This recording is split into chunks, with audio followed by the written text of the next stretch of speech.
Hi, I'm Jim Ward of the Middle Country Public Library, and I'd like to welcome you to another episode in our History Bites series.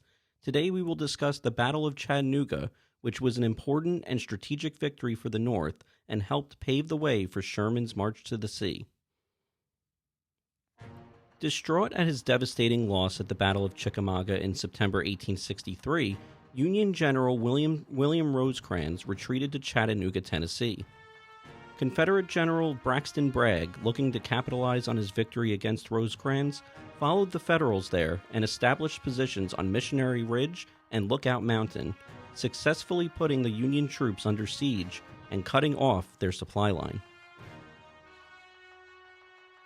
On October 17th, General Ulysses S. Grant was given command over the newly created Military Division of the Mississippi, which put all Federal troops in the Western Theater, including the Army of the Cumberland, under his control. In the days that followed, Grant learned that Rosecrans was planning to withdraw the Army of the Cumberland from Chattanooga, effectively surrendering the strategically important city. Grant immediately replaced Rosecrans with Major General George Thomas and ordered Thomas to hold Chattanooga, to which Thomas responded, quote, "We will hold the town till we starve," end quote. In an effort to send support to the men of the Army of the Cumberland, Grant set up a cracker line to move food across the Tennessee River to the soldiers under siege.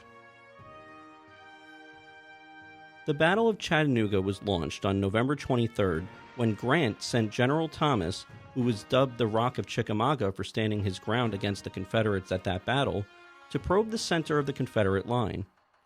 Grant received word from Confederate deserters that Bragg was withdrawing some of his brigades. On seeing columns of Confederates marching away from Missionary Ridge, Grant became concerned that Bragg was sending troops to reinforce the Confederates under Lieutenant General James Longstreet near Knoxville. In an effort to prevent this, Grant sent 14,000 Union troops to engage a rear guard of 600 Confederates at Orchard Knob. The vastly outnumbered rebels were able to get off only one volley before being overrun by the Federals. Orchard Knob served as Grant's headquarters for the remainder of the battle. This simple plan turned into a complete victory when the Yankees captured Orchard Knob and the rebels retreated higher up Missionary Ridge. Major General Joseph Hooker then struck the Confederate left at Lookout Mountain. Hooker had 3 divisions under his command, which were led by Generals John W. Geary, Charles Cruft, and Peter J. Osterhaus. At 10:30 a.m., Geary's men made contact with Confederate General Edward Waltall's men 1 mile southwest of Point Lookout. The Confederates' inferior numbers were quickly driven back. At 1 p.m., Confederate General John C. Moore launched a counterattack against the surging Union forces, but the rebels found themselves severely outflanked and retreated through the fog. That night, Bragg held a council with his generals and decided to withdraw from Lookout Mountain to reinforce Missionary Ridge. This handed Grant a second victory. The Union soldiers under Major General Joseph Hooker captured Lookout Mountain on the extreme right of the Union lines. The Battle of Lookout Mountain, also known as the Battle Above the Clouds, set the stage for the Battle of Missionary Ridge.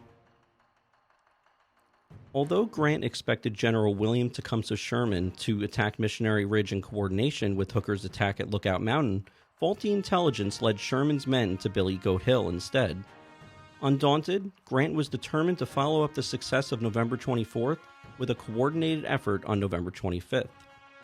Hooker would advance on Missionary Ridge from the south, while Sherman attacked Tunnel Hill on the northern end of the Confederate position. Thomas's Army of the Cumberland was arrayed against the center of Bragg's line to offer assistance as needed. On the Confederate left, Hooker found more success than Sherman. After arriving at Rossville Gap, the southernmost point of Missionary Ridge, Hooker launched a 3-pronged attack that left the surprised Confederate troops surrounded. They quickly surrendered. At 2:30 p.m., Grant ordered Thomas to demonstrate against the Confederate center and draw Bragg's attention away from Sherman.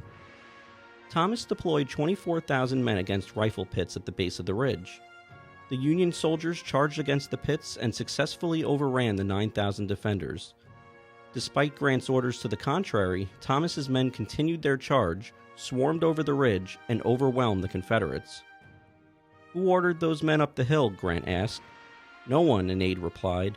"They started up without orders. When those fellows get started, all hell can't stop them." With no tactical reserve in place, the thinly manned Confederate line broke and fled for Missionary Ridge, ending the siege of Chattanooga. The attack on the Confederate center turned into a major Union victory. After the center collapsed, the Confederate troops retreated on November 26th, and Bragg pulled his troops away from Chattanooga. He resigned shortly thereafter, having lost the confidence of his army. The Union suffered an estimated 5,800 casualties during the Battle of Chattanooga, while the Confederates' casualties numbered around 8,000. Grant missed an opportunity to destroy the Confederate army when he chose not to pursue the retreating rebels, but Chattanooga was secured. After the battle, the rivers, rails, and roads of Chattanooga were firmly in Union hands. The city was transformed into a supply and communications base for Sherman's 1864 March to the Sea. The American Civil War would continue until 1865. I'd like to thank you all for joining us for today's episode. If you enjoyed it, click like, and if you watched on YouTube, hit subscribe. Thanks so much, and we'll see you all next time.